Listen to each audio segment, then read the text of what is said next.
Imagine a world torn apart by a century of war. France is on its knees, its crown contested, its people desperate for a miracle. And then, from the heart of the French countryside, a teenage girl emerges, claiming a divine mission to save her nation. This isn't a fairy tale. This is the incredible, true story of Joan of Arc. She was just a peasant girl, barely 17, from a small village called Domremy. She couldn't read or write, but she possessed something far more powerful, an unshakable faith.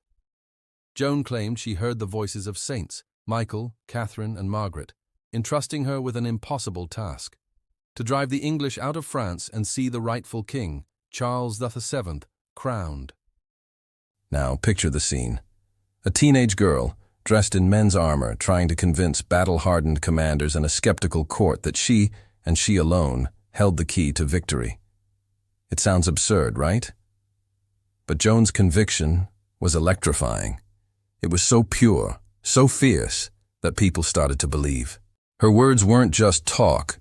They were sparks in the darkness, igniting a fire of hope in the hearts of a demoralized French army. Her first major test was the siege of Orléans. The city was a strategic linchpin, and it had been under brutal English siege for months. French morale was at an all-time low. Then Joan arrived. She didn't just give orders. She led from the front, banner in hand, a symbol of divine purpose. She was wounded by an arrow, but legend says she pulled it out herself and returned to the fight, inspiring her soldiers to a fever pitch of courage. Against all odds, in just 9 days, the siege was broken. The Maid of Orléans, as she was now called, had achieved the impossible.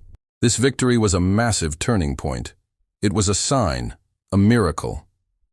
Suddenly, the French believed they had God on their side. Joan's army swept through the Loire Valley, securing victory after victory. Her presence was magnetic. Soldiers who had been ready to desert now fought with renewed valor. Her journey culminated in the city of Reims, the traditional site for the coronation of French kings.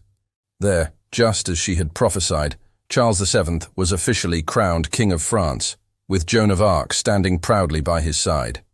She had fulfilled a crucial part of her mission. But history is rarely so simple. Joan's rapid rise to fame and influence made powerful people nervous. She was a woman, a peasant, and a warrior who didn't play by the rules of the court or the church hierarchy. She challenged the established order. Her enemies, both English and their French allies, the Burgundians, saw her not as a saint, but as a dangerous heretic, a witch who used dark magic to achieve her victories. In 1430, during a minor military skirmish, Joan was captured by Burgundian forces. This was the beginning of the end for her earthly journey. King Charles, the very man she had placed on the throne, made no move to rescue her. Was it political calculation? Fear? We may never know, but he abandoned his greatest champion. The Burgundians sold her to the English, who were determined to destroy her reputation, and with it, the French morale she had built. What followed was a sham trial, a political assassination disguised as a religious proceeding. For months, Joan, still just 19, was interrogated by a court of pro-English clerics. They tried to trap her, to twist her words, to make her confess to heresy. They questioned her visions, mocked her faith, and condemned her for wearing men's clothing, an act they deemed an abomination. Think of the immense pressure on this young woman, isolated, threatened, facing a panel of educated men determined to break her. Yet she stood her ground with astounding intelligence and courage.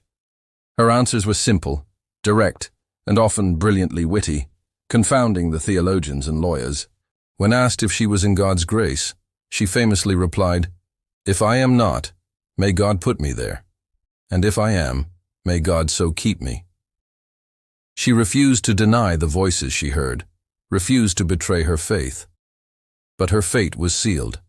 The court, manipulated by her English captors, was never going to find her innocent. On May 30th, 1431, in the marketplace of Rouen, Joan of Arc was found guilty of heresy and burned at the stake. She was 19 years old.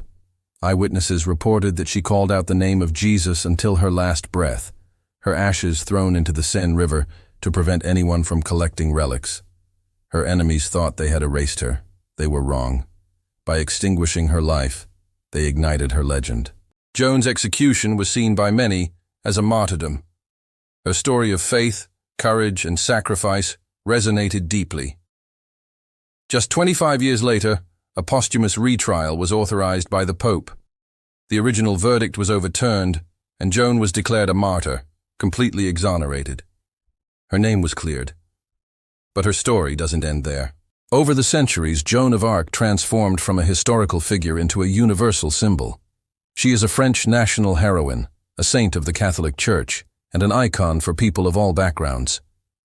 She represents the power of an individual to change the course of history, the strength of conviction against impossible odds, and the ultimate triumph of spirit over oppression.